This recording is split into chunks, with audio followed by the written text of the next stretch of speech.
अस्सलाम वालेकुम। Lecture 25 start करते हैं जी, कैफ 1 का। प्लीज खामोश हो जाएं आप, कोई बोलता हुआ या बोलती हुई नजर ना आए। एग्जाम्पल किसी वक्त टाइम निकाल के देख लेंगे, पिछली क्लास में मैंने उसको करने की बजाय इस मेन क्वेश्चन को ही जो है वो डिस्कस करना मुनासिब समझा। इरादा किया था 15 मिनट का, लेकिन 25 मिनट इस पे लग गए, सिर्फ वर्किंग कर ली थी हमने। ठीक है, कितने बच्चे इसको अटेम्प्ट करके आए हैं? चलो, कोशिश अटेम्प्ट का मतलब क्या होता है? मैंने क्या सही करके आए? क्या कोशिश अटेम्प्ट करने की कोशिश की थी, रजिस्टर खोला, बुक खोली और बंद कर दिया? स्पटनिक सी लिमिटेड प्लीज बेटा, प्लीज अब बस कर दें। रिक्वायरमेंट है, आज हम नया टॉपिक शुरू कर रहे हैं, ठीक है। और देखें, ये बुरी आदत अगर आपके अंदर है, मैं एक्सपेक्ट नहीं करता वैसे, अगर ये बुरी आदत है तो ये आपको ले डूब सकती है। वो कौन सी? अगर कॉलेज से एक छुट्टी मिले तो दूसरी मिला लो, 2 मिले तो तीसरी मिला लो, 3 मिले तो चौथी मिला लो, एक पहले मिला लो, एक बाद में मिला लो। जो ये काम करेगा वो अपने पाँव पे कुल्हाड़ा मारेगा, कुल्हाड़ी नहीं मारेगा, कुल्हाड़ा मारेगा, ठीक है ना। तो प्लीज आप लोगों ने छुट्टी वही करनी है जो कॉलेज की तरफ से मिलेगी, ठीक है। सभी हम भी उतनी छुट्टी करते हैं जितनी कॉलेज की तरफ से मिलती है, और शायद रिजल्ट के दिनों में सिर्फ 1 या 2 दिन की छुट्टी होती है। तो आपने जितनी छुट्टी मिले उतनी ही करनी है, क्योंकि यहाँ पे पढ़ाई चलती रहेगी। तो जिसने वो लूज कर दिया, अब रिजल्ट किसी का, बेगानी शादी अब्दुल्ला दीवाना, आप लोग वैसे ही कुछ 2-4 बच्चे होंगे रिजल्ट वाले, ज्यादातर तो है नहीं। तो वो बेगानी शादी के अंदर जब अब्दुल्ला दीवाना होगा ना, तो फिर अब्दुल्ला का अपना जो है वो रिजल्ट अगली बार, हाँ, उसकी अपनी शादी लेट हो जाएगी, ठीक है। तो इसलिए आप लोग प्लीज, आप लोगों ने जो है वो बड़े ध्यान से, इत्मीनान से, जितने दिन हो उतने दिन ही छुट्टी करनी है। IS 36 आज शुरू हो रहा है, शुरू होके बेस उसकी आज बन जानी है, फिर अगले 4-5 दिन IS 36 कंक्लूड हो जाएगा, खत्म हो जाएगा, और साथ साथ IS 16 भी चलेगा। फिर छुट्टी के बाद जब हम आएंगे तो स्टार्ट मेरे ख्याल से पहला दिन IS 23 से हो रहा होगा। तो इसलिए छुट्टी उट्टी का कोई मामला आपने जहन में नहीं रखना कि कोई 1-2 मिलाएं साथ, बहुत नुकसान होगा, मैं बता रहा हूँ। किसी ने जो कहा है वो गलत कहा है। वो तो मतलब कितना, संडे मंडे ट्यूसडे ये 3 छुट्टियां होंगी बस। ये संडे मंडे ट्यूसडे जी नहीं दूंगा, यही आपको बता रहा हूँ कि ना सैटरडे ऑफ दूंगा और ना ही ट्यूसडे ऑफ दूंगा। ओके सॉरी मैन, अच्छा चलिए टाइम लाया करें बस। Sputnik Sea Limited runs the cruise business across oceans. बेटा बातें बंद कर दें, क्लास से बाहर निकाल दूंगा। Prepare necessary journal entries to record above transaction from date of acquisition of बहरी जहाज, बहरी जहाज से शिप है, छोटी सी cruise, to the year ended 31 December 2020। Okay, Sputnik C runs a cruise business. Following information respect of SSL cruise ship is available. SSL bought a cruise ship on Yakam March 18 after completing all required formalities. Ship is ready to sail on Yakam April 18। आपसे कल ये बात हो गई थी, यकम मार्च को हमने इग्नोर करना है, यकम अप्रैल से ये शिप अवेलेबल है। अब अगर मिसाल के तौर पे सवाल के अंदर यहाँ पे ये लिख देता but actually the ship was used from यकम मई, तो क्या करते? यकम मई से डेप्रिसिएशन नहीं करनी थी, डेप्रिसिएशन यकम अप्रैल से ही शुरू होना था। लेकिन जो इंजन है वो सिर्फ उतना ही डेप्रिसिएट होना है जितना चलना है। तो आउटपुट मेथड जो है ना, उस पर ये रूल्स गड़बड़ करते हैं दोनों। एक, अगर दरमियान में एसेट आइडल हो जाए, रुका पड़ा रहे, तो आउटपुट मेथड वाली डेप्रिसिएशन भी रुक जाती है। और अगर एसेट अवेलेबल फॉर यूज हो जाए और मेथड आउटपुट डेप्रिसिएशन हो, तो वो अवेलेबल फॉर यूज होने पर शुरू नहीं होती जब तक एक्चुअली यूज ना हो। बाकी तीनों मेथड्स के अंदर रूल वही है, स्ट्रेट लाइन हो, रिड्यूसिंग बैलेंस हो, सम ऑफ ईयर डिजिट हो। अगर आपका एसेट चल रहा है तो डेप्रिसिएशन अवेलेबल फॉर सेल हो गया, अवेलेबल फॉर यूज हो गया, तो डेप्रिसिएशन शुरू कर दो, ठीक है। और दरमियान में अगर एसेट किसी वजह से रुक भी जाए, आइडल पड़ा हो, तब भी डेप्रिसिएशन को नहीं रोकना। लेकिन ये कौन से मेथड्स हैं?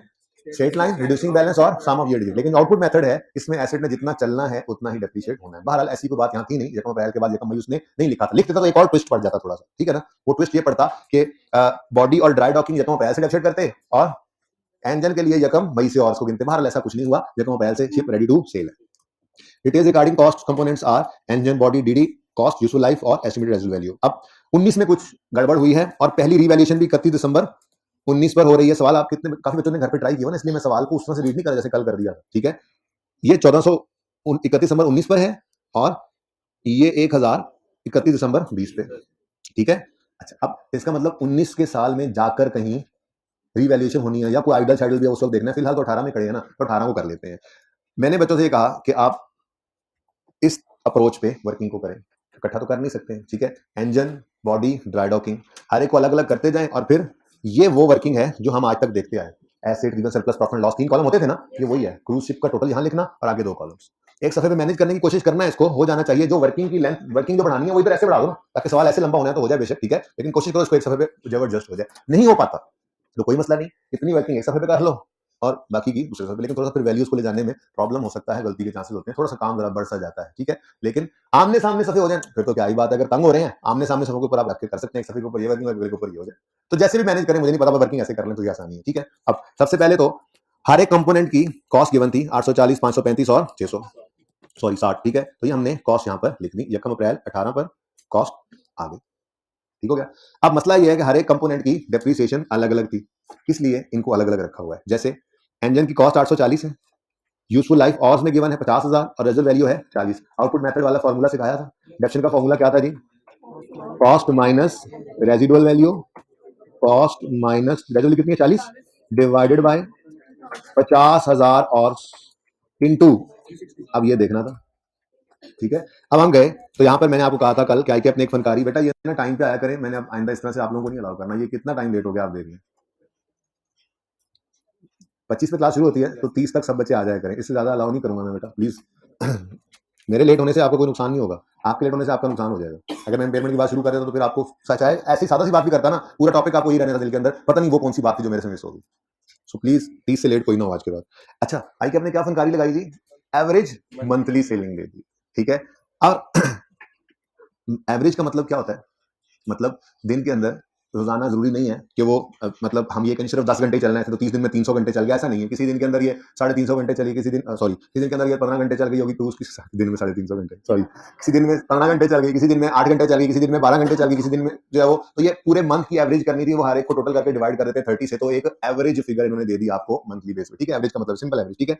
तो अगर वो कह रहा है जी, अब यहाँ असल में कंफ्यूजिंग बात क्या थी, यहाँ पे ईयर लिख रहा है, बच्चे अगर ध्यान से ऊपर वाले एवरेज मंथली सेलिंग को ना पढ़ते बच्चे में तो वो क्या करते हैं, वो समझते हैं 18 में 360 घंटे चली है और 19 में 200 480, हालांकि ये 18 में हर महीने 360 घंटे चली है, ठीक है, पर मंथ। अच्छा तो 360 इंटू, अब किस साल में किस महीने में ये शिप अवेलेबल फॉर सेल हो गई थी, यकम अप्रैल को, तो फिर 9 मंथ्स मल्टीप्लाई करो 3240 और 3240 और, ठीक है जी। अब हम डेप्रिसिएशन निकाल रहे थे, तो cost minus residual value over useful life जो कि टोटल आवर्स थे इनटू 3240, जितने आवर्स ये चली जी, कितनी डेप्शन आती है 350 52। अच्छा भाई ये वर्किंग नजर आ रही है सबको, ओके। उसके बाद जी बॉडी की बात करें तो बॉडी सवाल ने कहीं पे भी मेथड ऑफ डेप्रिसिएशन नहीं बताया हुआ था। खामोशी के केस में अगर ऑर्स में लाए थे तो हमने आउटपुट लगा दिया, और बाकी की सिर्फ लाइफ गिवन थी तो हमने स्ट्रेट लाइन मेथड लगा दिया, ठीक है जी। वहीं खड़े रहो थोड़ी देर, वहीं खड़े रहो थोड़ी देर, ठीक है। अच्छा जी, तो लाइफ है 25 साल, कॉस्ट 535, रेजल वैल्यू 35 बॉडी की, तो बॉडी की डेप्रिसिएशन है बताएं जी 535 कॉस्ट आ गई minus residual value 35 divided by 25 साल। अब ये आ गई पर ईयर डेप्रिसिएशन, लेकिन ये अवेलेबल फॉर सेल कब से है, अवेलेबल फॉर सेल SAIL वाला, अच्छा बेचने के लिए नहीं तैरने के लिए, अच्छा तो अवेलेबल फॉर यूज किस दिन हो गई थी, यकम अप्रैल को, तो कितने महीने 9/12 जी बता दें 15 आ गया। उसके बाद जी ड्राई डॉकिंग जो है ये क्या होती है, हमें से क्या, हमें कॉस्ट मिल गई, हमें लाइफ मिल गई, हमें रेजल वैल्यू मिल गई, हम डेप्ट करेंगे, अल्लाह खैर सल्ला, एक पार्ट है बस, ठीक है। 60 इसकी कॉस्ट है और रेजल वैल्यू निल है, लाइफ इसकी 5 साल है, तो सवाल के अंदर कहीं नहीं लिखा हुआ, तो फिर यहाँ पे भी हम स्ट्रेट लाइन यूज कर रहे हैं, तो cost minus residual value over useful life into again ये भी क्या है 9/12 जी 9 रुपए। अच्छा हम राउंड करके चल रहे हैं तो फिर बुक के सोल्यूशन के साथ थोड़ा सा फर्क आएगा, फिर ये ज़हनी तौर पे तैयार रहना, ठीक है ना, 1-2 रुपए का फिगर में फर्क आएगा अगर राउंड कर रहे हैं तो। अच्छा भाई सुन लिया।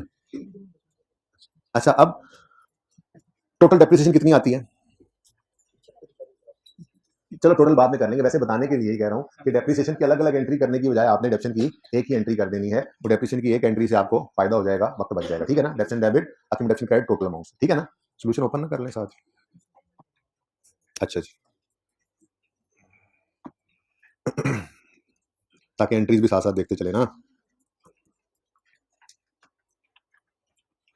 कौन सा पेज है ये, देखें जी ये अब टोटल्स की बेस पे, यानी कि ये सारी कॉस्ट का टोटल कितना बनता है 840 535 60 कितना 1435 से आप एंट्री पास करें, cruise ship debit cash credit या bank credit, cruise ship debit cash bank credit, फिर सारी डेप्शन निकल आई टोटल 76। अब एक बार एंट्री पास करें डेप्शन एक्सपेंस डेबिट अक्यूमुलेशन, ये राउंडिंग हुई पड़ी है, ठीक है ना, ओके।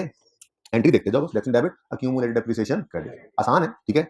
अच्छा अब बुक वैल्यूज निकाल दो जी, अलग अलग निकालो 788 520 और 51, टोटल भी कर ही देते हैं फिर। अब ऊपर वाले टोटल से मैच करेगा ये 1359, जहां से मर्जी टोटल करो, ठीक है। लेकिन बुक वैल्यू की क्लोजिंग की बैलेंसिंग फिगर की टाइम बैक करो, बैलेंसिंग फिगर की कोई एंट्री नहीं होती, ठीक है। अच्छा अब 19 के साल में डेप्शन करनी है तो फिर 31 दिसंबर 19 पे रिवैल्यू करना है ना, पहले 31 दिसंबर 19 पे इसको लेकर चलते हैं। लेकिन 31 दिसंबर 19 में क्या हुआ, यकम मई 19 को शिप सफर्ड अ हादसा which damaged its body. Repair work took 2 months and costed 26 million. ये 26 मिलियन की क्या एंट्री करें, वैसे तो उसने खुद बोल दिया ये रिपेयर है, लेकिन साथ ही उसने आगे बात भी की, रिपेयर ने ना लाइफ बदली ना रेजल वैल्यू बदली, यानी कि कोई लाइफ एफिशिएंसी आउटपुट या क्वालिटी आउटपुट बढ़ने का शुभ आपके जेहन में आता भी है इस रिपेयर से, वैसे तो रिपेयर से होता नहीं है ऐसा, पर अगर आपका शुभ आ भी रहा था तो उसने दूर कर दिया, उसने कहा कोई एस्टिमेट चेंज नहीं हुआ। सिंपली ये क्या है, ये एक रिपेयर है, आप इसकी एंट्री पास कर दें, रिपेयर एक्सपेंस डेबिट और कैश या बैंक क्रेडिट। ठीक है जी, कितने से 26, क्योंकि उसने एंट्रीज मांगी थी ना रेलेवेंट, तो ये एंट्री करनी है, इसको छोड़ना नहीं। ठीक है डन जी। अच्छा, लेकिन एक मसला हो गया, वो मसला क्या है, रिपेयर वर्क टुक 2 months। अब ये तो नहीं हो सकता कि एक एसिड रिपेयर हो रहा हो और साथ के साथ वो चल भी रहा हो, शिप तो डैमेज हो गई थी ना, अब रिपेयर होने में 2 महीने लगे, तो डेप्रिसिएशन को रोक दें। डेप्रिसिएशन नहीं रुकती अगर एसिड रुक भी जाए तो, बट यहाँ पे एक मसला था, वो इंजन जिस एसिड की लाइफ ऑर्स में है, यानी जिसपे हम लगा रहे हैं आउटपुट मेथड, तो उस एसिड की डेप्रिसिएशन भी इन 2 महीनों में रुकी रहेगी, ना चलेगा ना डेप्रिशिएट होगा। 2 महीने अगर शिप नहीं चली तो वो 2 महीने डेप्रिशिएट इंजन को नहीं करेंगे, लेकिन बॉडी है चाहे ड्राई डॉकिंग है, इनकी डेप्रिसिएशन नहीं रुकनी एक बार शुरू हो जाए तो। ठीक हो गया। अब हम जब ऑर्स की तरफ आए तो शिप के ऑर्स कितने लेंगे, 2 महीने तो ये शिप चली नहीं, तो फिर 4800 घंटे इस साल में इसने जो है वो सेल किया टैरी। ठीक है, अब मेथड स्ट्रेट लाइन है, इसलिए 788 को भी नहीं पकड़ना, ना कोई एस्टीमेट चेंज हुआ है ना कोई रिवैल्यूएशन वगैरह हुई है, तो वही पुरानी कॉस्ट चलेगी। ठीक है, कॉस्ट माइनस, मैंने आपको मार्वल क्लास से पहले आउटपुट मेथड की एग्जांपल करवाई थी, ठीक है ना, तो cost 840 minus residual value 40 divided by useful life 50,000 hours into 4800 hours जो इस साल में ये शिप चली, कितनी डेप्सिट होगी 77।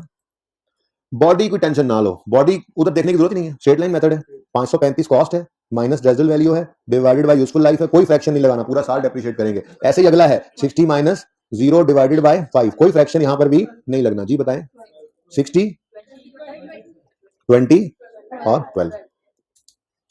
ओके, अब एक टोटल बताओ इसका यार, यहाँ को पॉइंट है, ये इनका टोटल करो ना। हाँ, जो फिगर सामने आप कैलकुलेटर ओपन कर लो, उन्हीं से यही कैलकुलेट कर रहे हैं हम। ठीक है जी, 109 रुपए की डेप्रिसिएशन की एंट्री है 2019 की डेप्रिस।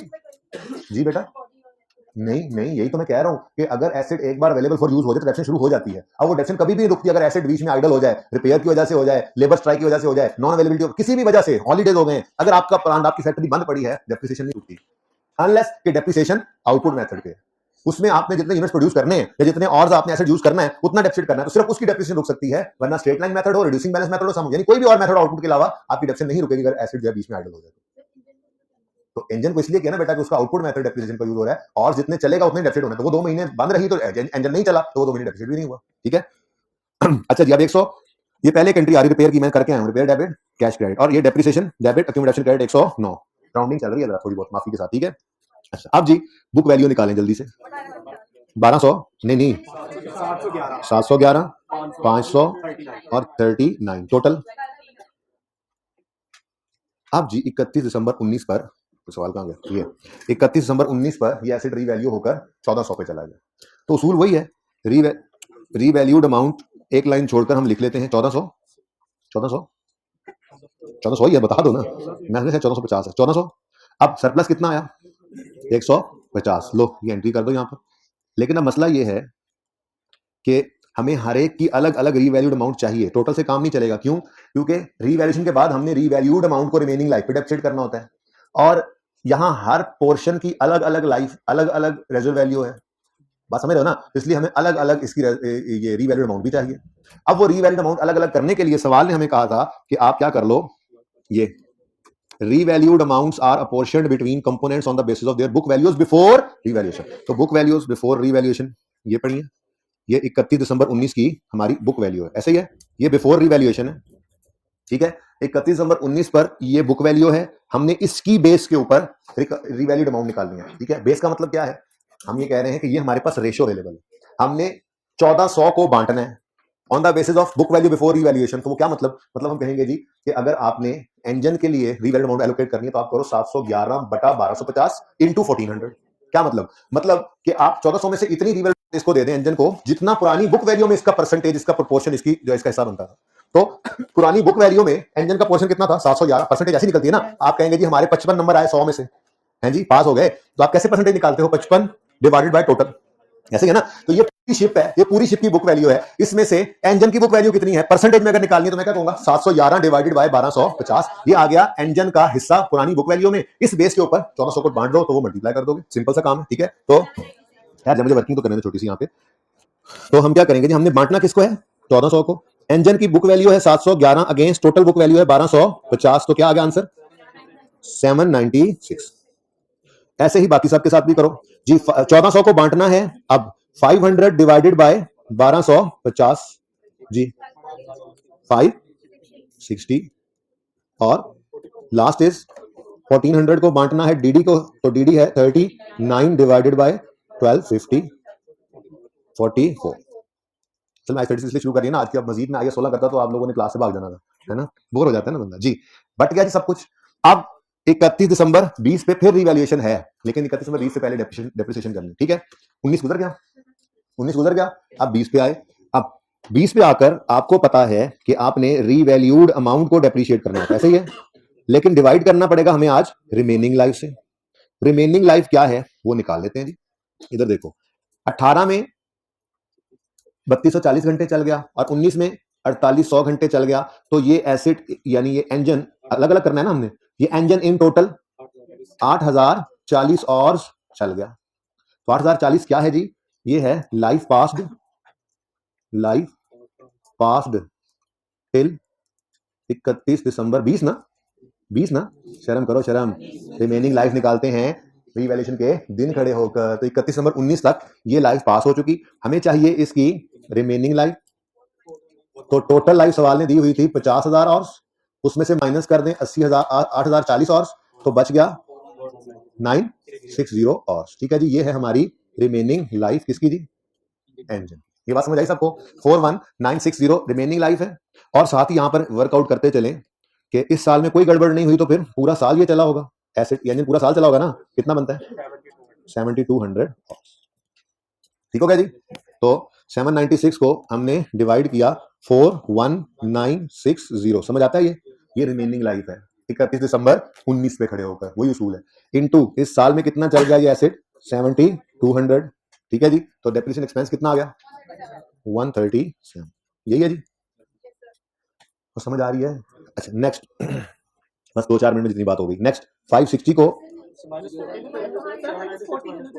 भाई मुझे, अच्छा हाँ, ओ अच्छा अच्छा अच्छा अच्छा अच्छा 796 मैं भूल गया था, माइनस अगर सवाल ने रीवैल्यूड अमाउंट के बारे में कोई चेंज नहीं बताया तो वही रीवैल्यूड अमाउंट रेजल्ट वैल्यू जो है वही रहती है। तो 796 minus 40 divide by 41960 multiply by 7200, बताएं जी आंसर, फिर भी वही है 130। ले जी नेक्स्ट है जी रीवैल्यूड अमाउंट 560 है, बोलो माइनस 35 के बारे में खामोश है तो वही रखो, डिवाइड करोगे इसको रिमेनिंग लाइफ से, रिमेनिंग लाइफ निकालोगे 31 दिसंबर 19 पे खड़े होगे। अब ये एसिड, ये बॉडी भी एसिड शिप के साथ ही आई थी, तो यकम अप्रैल 18 को याद ही 18 वाले साल में ये 9 महीने चली, यानी 0.75 ईयर्स, 9/12 कर दो ना, और 31 दिसंबर 19 तक मजीद एक साल चली, तो इन टोटल 1.75 ईयर्स इसकी लाइफ गुजर गई। इधर देखो, ये 25 साल इसकी ओरिजिनल लाइफ थी, हम कह रहे हैं जी लाइफ पास्ड टिल 31 दिसंबर 19, अभी अभी आपने बताया मुझे 1.75 ईयर्स, तो फिर रिमेनिंग लाइफ कितनी बनती है जी 25 minus 1.75 is equal to 23.25 years, ठीक है जी। तो हमारी बॉडी की रिमेनिंग लाइफ निकल आई 23.25 नहीं होता, 2.5 होता है, तो 23.25 को फ्रैक्शन तो नहीं लगाना, ये मैंने कल ही सिखा दिया था, कल या परसों, ठीक है, कि अगर आपने 14.5 7.85 7.75 ऐसी किसी चीज से फ्रैक्शन से डिवाइड किया तो ये ईयर्स हैं, ईयर्स जितने भी आए हैं जब डिवाइड करते हैं ईयर से तो ईयरली डेप्रिसिएशन ही निकलती है, ठीक है जी। बता दें जी 23।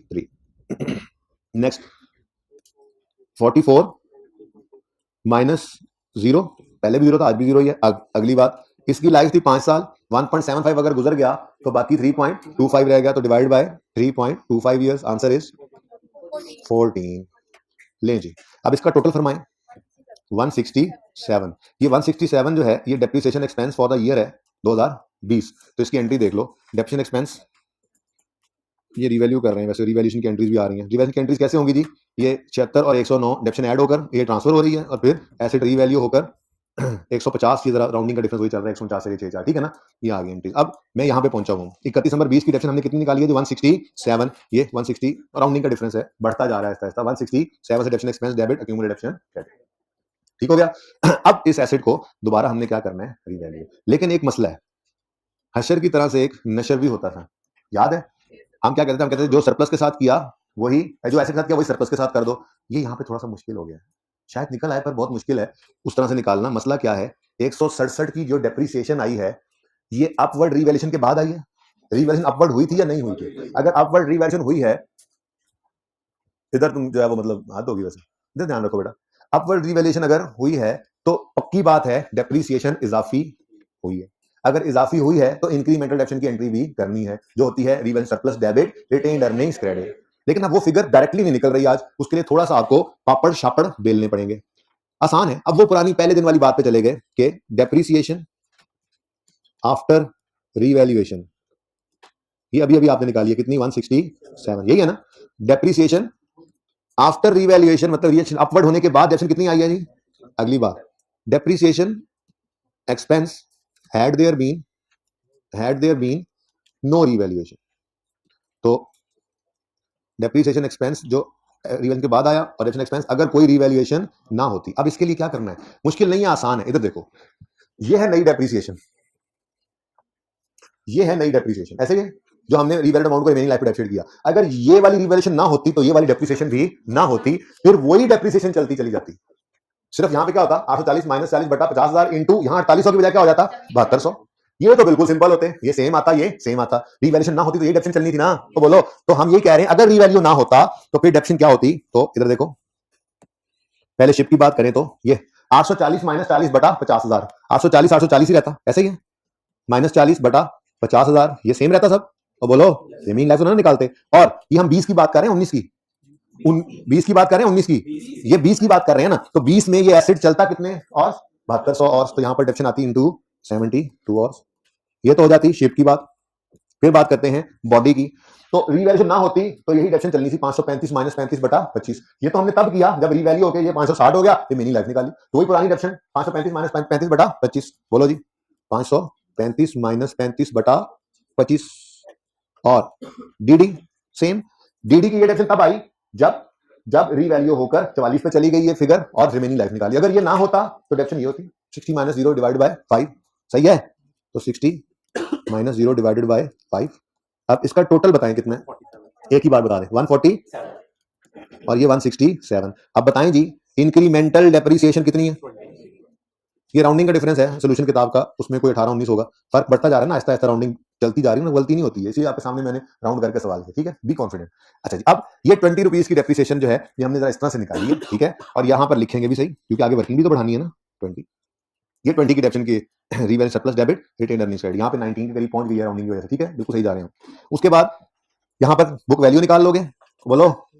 उसके बाद फिर 31 दिसंबर पर एक लाइन खाली छोड़कर रिवैल्यूड अमाउंट लिखोगे और फिर एंट्रीज कर लेना, ठीक है। और डेप्शन की एंट्री तो होनी नहीं है, इसलिए ये वाला काम दोबारा करने की जरूरत नहीं पड़ेगी, ओके। बस इसको कंप्लीट कर लेना, बाकी को जरूरत पड़ेगी तो इंशाल्लाह मैं कल फिर दोबारा इसके ऊपर बात कर लूंगा। ये लिखा हुआ यहीं पे पड़ा, कहीं नहीं जा रहा। जी बेटा जी, एक्सक्यूज क्या, कैसे,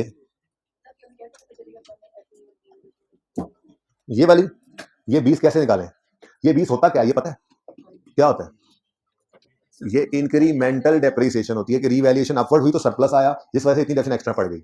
अब ये आज तक हम क्या करते थे, जो एसिड के साथ करते थे वही सरप्लस का करते थे, डायरेक्ट फिगर आ जाती थी। लेकिन आज मसला ये है कि हर एक अलग अलग पड़ा है, तो हशर नशर जरा मुश्किल है। तो आसान काम क्या कर लिया, ये डेप्शन वो जो हमने निकाली आफ्टर रिवैल्यूएशन, अगर रिवैल्यूएशन ना होती तो ये डेप्शन निकलती। ये कैसे पता चला, रिवैल्यूएशन ना होती तो पुरानी कॉस्ट यूज होती, पुरानी लाइफ यूज होती, बस और बदल जाते, पुरानी कॉस्ट पुरानी लाइफ, पुरानी कॉस्ट पुरानी लाइफ, तो डेप्शन ये निकलती। लेकिन रिवैल्यूएशन अपवर्ड हुई तो डेप्शन ये निकल आई, इसलिए ये इंक्रीमेंटल है। इसकी entry revaluation surplus debit retained earnings credit, ठीक है।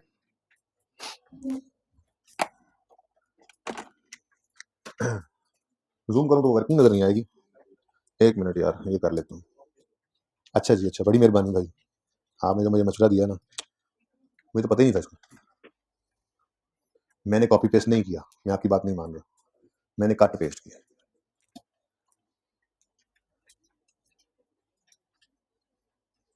दोबारा हो जाएगा यार, वो फिर प्रॉफिट एंड लॉस वाला खाना, आपकी वर्किंग पूरी ना हो, खाना खराब हो जाना।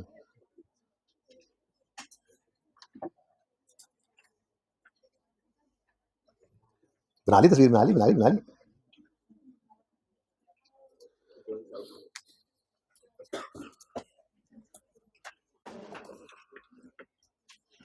चलिए इसको कंप्लीट कीजिएगा अब आप, जिनसे नहीं हुआ था। बाकी सबको समझ आ गई है इसकी, एंट्रीज इकट्ठी करनी है, टाइम सेव करना है, ओके। अच्छा जी सही है। लॉस आएगा तो पहले सरप्लस को खाएगा जो बच जाएगा यहाँ पे 130 का, जो बच जाएगा प्रॉफिट एंड लॉस में चला जाएगा। उसके बाद कुछ करना ही नहीं है, सवाल खत्म हो गया, क्योंकि 31 तक आना है। और अगले साल अगर जाना होता तो उसकी एंट्री नहीं करते, पर कैलकुलेशन करनी पड़ती। वो सवाल में लॉस आता तो ऐसे ही आता जैसे यहाँ पर आ जाए, तो हमें वो प्लस वाली फिगर कैलकुलेट करनी पड़ेगी इसी तरह जैसे मैंने ये किया। ठीक है यार, ये मत बताया करो कहां से बिलोंग करते हो प्लीज, मुझे बिल्कुल भी ये बात पसंद नहीं। अच्छा जी, स्टार्ट करते हैं आज हम इंशाल्लाह IAS 36 इम्पेयरमेंट ऑफ एसेट्स का स्टैंडर्ड। ठीक है जी, जरा पॉज कर दें हमें भी। अच्छा जी, आज हम स्टार्ट करने लगे हैं अपना नया टॉपिक। बेटा बातें क्यों करें यार, फिर कहते हैं मैं अब नहीं बोलूंगा। IAS 36 international accounting standard 36 impairment of assets. Standard की अंग्रेजियां पता ही आपको, हम बाद में पढ़ते हैं। जैसे हमने कल डिस्क्लोजर ऑफ PPE पढ़े, और क्या पढ़े, बस सब कुछ ही आता था। छोटी मोटी चीजें रहती हैं इंशाल्लाह I16 की, वो साथ चलेंगी इसके अगले 5-6 दिन। ठीक है जी। अच्छा जी, पिछली क्लास में ये एक क्वेश्चन जो है ये बस बातों बातों में बना था, तो मैंने इसको मिटाने नहीं दिया। ये फिर आप लोग भी अब नोट कर लेंगे, इसी क्वेश्चन को हम सॉल्व करते हैं। ठीक है,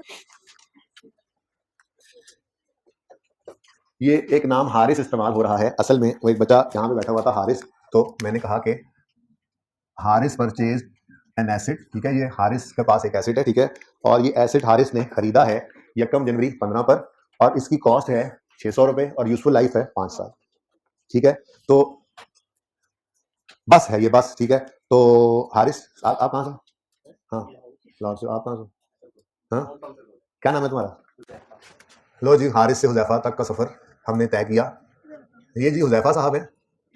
ठीक है, ये हुजैफा लिखा हुआ है। ओके, ये हुजैफा लिखा हुआ है। हुजैफा त्यारा सरगोदा से लाहौर ये चल रहा था। 1 जनवरी 15 को इसने ये बस खरीदी थी। ठीक है, और ये कोट मोमिन से मिसाल के तौर पे। ठीक है, तो कोट मोमिन सरगोदा के पास एक जगह है, वहां से सुबह सवेरे सवेरे पहला टाइम लाहौर निकलता है 5 बजे के करीब, और शाम को 4-5 बजे यहाँ से वापस जाता है। सारे कोट मोमिन के लोग जो हैं वो हुजैफा प्यारे के ऊपर ही लाहौर आते और जाते हैं। अब सुने, सब कुछ अमन सुकून से गुजर रहा था। 15 का साल भी गुजरा, 16 का भी गुजरा, और ऑन 31 दिसंबर 16 की शाम को हुजैफा के ड्राइवर और कंडक्टर ने आके एक तो हिसाब भी दिया, इसको हिसाब देते हैं ना आके बस का, और साथ ये भी बताया कि वो गोंदलों ने कौम है वहां पे। ठीक है, वो उन्होंने ना एक गोंदल त्यारा लॉन्च कर दिया है, और वो नई यू टोंग बसें ले आए हैं, यू टोंग बड़ी बड़ी। अब हमें नहीं लगता कि अब हमारी इस पुरानी डेवो पे कोई बैठेगा। अब हुजैफा नेचुरली एक सोच में मुब्तला हो जाएगा कि हो सकता है जैसे मैं पहले सोच रहा था कि मेरी ये बस मुझे आने वाले बाकी साल्स में भी फायदा देगी, हो सकता है अब वो बस मुझे इस तरह से फायदा ना दे सके। नेचुरल है, जाहिर सी बात है कि सवारियां जो हैं वो नई बस की तरफ, कंफर्टेबल बस की तरफ मूव करेंगी। पहले ये अकेला बेताज बादशाह था कोट मोमिन से लाहौर के रूट पर, अब एक कंपेटिटर भी आ गया है। तो कंपेटिटर के आने के ऊपर 31 दिसंबर 16 पर हुजैफा खड़ा है और परेशान है। पहले जरा हुजैफा को 31 दिसंबर 16 पर लेकर आते हैं। ये टाइमलाइन बनाते हैं जरा, पर्चे में जो कतन नहीं बनानी है वो वाली टाइमलाइन है। ये है जी, 1 जनवरी 15 को हुजैफा त्यारा खरीद कर कोट मोमिन से लाहौर चला दिया था। ठीक है, और 600 रुपए का ये एसेट था। लाइफ इसकी थी 5 साल। सवाल खामोश है, तो सिंपल हम क्या करते होते हैं जी, स्ट्रेट लाइन डेफिसिट करते हैं। तो cost minus residual value over useful life. 31 दिसंबर 15 वाले साल में 120 की डेप्रिसिएशन हुई। फिर 31 दिसंबर 16 का साल भी गुजर गया और 120 की डेप्रिसिएशन हुई। ठीक है, और ये 31 दिसंबर 16 का वाकया है कि यूटोंग लॉन्च कर दी गोंदल कौम ने। ठीक है जी, इसके मुकाबले में मैंने कहा एड्डा तू आया है, कल्ला ही कल्ला एंजॉय कर रहा है इस रूट में। हम भी एक टफ कंपटीशन देंगे, सबसे अच्छी गाड़ी मंगवा ली भाई, जाग जा, हम सरगोदा से लाहौर पहुंचने वाले हैं। यार प्लीज यार, ऐसे ना कर यार, स्टैंडर्ड नहीं है। अच्छा, अब सबसे पहली चीज जो यहां पर खड़े होकर नजर आएगी हमें अपनी बस के बारे में, वो होगी इसकी बुक वैल्यू। क्या होगी इसकी बुक वैल्यू? तो 31 दिसंबर 16 पर ये हुजैफा है। ठीक है जी, तो 31 दिसंबर 16 पर ये भाई हुजैफा भाई खड़े हैं। ठीक है, और ये जो 1 जनवरी 15 को 600 का एसेट खरीदा था, ये डेप्रिशिएट होकर आज कितने का? 360 का हो चुका है। 360 क्या है जी? Book value. ठीक है, अब इस दिन खड़े होकर हुजैफा अब ये सोचेगा कि अब क्या किया जाए। देखिए, कोई भी एसेट है ना आपके पास, वो आपको 2 तरह के फायदे दे सकता है। कोई भी एसेट आपके पास, कोई भी एसेट है आपके पास, अपनी जिंदगी में देख लें, कोई भी एसेट है 2 तरह के फायदे दे सकता है। या आप उसको आज ही बेच दें या उसको इस्तेमाल करें। ठीक है, आपके पास बाइक है, आप उसको आज बेच दें, पैसे आ जाएंगे। आप उसको बाइक पे चलाएं तो अगले 2-3 साल चल के पैसे आएंगे। आपके पास एक गाड़ी है, आप उसको आज ही बेच दें, बिजनेसमैन की बात कर रहा हूँ, एक बिजनेस माइंड बंदा हो, आज ही बेच दे वो गाड़ी तो उसको फायदा मिलेगा। अगर आज ही नहीं बेचता तो वो उबर क्रीम इन ड्राइव पे चला के उससे पैसे कमा ले। ठीक है आपके पास कोई भैंस है, आज ही बेच दें या उसको रखें और ग्वाले बन जाएं, दूध निकालें बेचें। मुर्गियां हैं, आज ही बेच दें या सर्दियां आ रही हैं रख लें, अंडे बेचें। तो कोई भी एसेट है वो आपको किसी भी वक्त पे खड़े होकर दो तरह के फायदे दे सकता है। इसी तरह से मुर्गियों की तरह से हुज़ैफा की बस है। ठीक है, हुज़ैफा की बस भी 31 नंबर 16 पे खड़े होकर उसको दो तरह से फायदा दे सकती है। अगर वो आज ही इसको बाजार में बेच दे या उसको अगले बाकी 3 साल, सोचा क्या था 5 साल बाद बदल के बस नहीं ले लेगा, तो 3 साल रहते हैं, तो या तो आज बेच दे या अगले 3 साल इस्तेमाल करके बेचे। अगर आज बेचता है तो क्या मिलेगा? On 31 number 16 a competitor came, गोंदल त्यारा केम। ठीक है, if Huzaifa sells this asset today, today मतलब वो सवाल चूंकि वैसे ही बन रहा था ना, तो इसलिए वरना यहां लिखना चाहिए if Huzaifa sells asset on 31 number 16। ठीक है ना, if Huzaifa sells this asset today following cash flows are relevant. Fair value 320 मिलेगी इसको बस की, लेकिन कॉस्ट टू सेल क्या है 30। ये वही डिस्पोजल कॉस्ट है जो बताया था आपको। अगर एसी यहां बेचे या ठोकर ने आज बेग ले जाकर बेचे तो वहां ले जाने तक का खर्चा डिस्पोजल कॉस्ट है, हमने उसको सेल प्रोसीड में से नेट किया था, याद आ रहा है? ये वही चीज है, तकरीबन वही चीज है। अगर आज ये बस को बेचने जाता है तो हो सकता है इसको किसी को कमीशन देना पड़े। ठीक है, या हो सकता है कि वो कोर्ट में ना बिक रही हो, उसको जो है वो इस बस को ले जाकर बेचना पड़े जो है वो पिशावर। ठीक है, तो पिशावर ले जाने का जो वो डीजल पेट्रोल टोल वगैरह ये खर्चे जो हैं ये एक डिस्पोजल कॉस्ट है। तो वो कॉस्ट जो डिस्पोजल की वजह से पड़ती हैं उनको कहा जाता है कॉस्ट टू सेल। ठीक है, तो नेट में अगर आज बेच दे तो नेट में 320 नहीं मिलने, नेट में इसको 320 माइनस 30 290 मिलेगा। ये क्या चीज होती है जी? ये होती है fair value less cost to sell. यानी अगर ये क्या है? अगर आज बेच दे, अगर आज बेच दे तो ये फायदा आएगा। ठीक है, लेकिन ये भी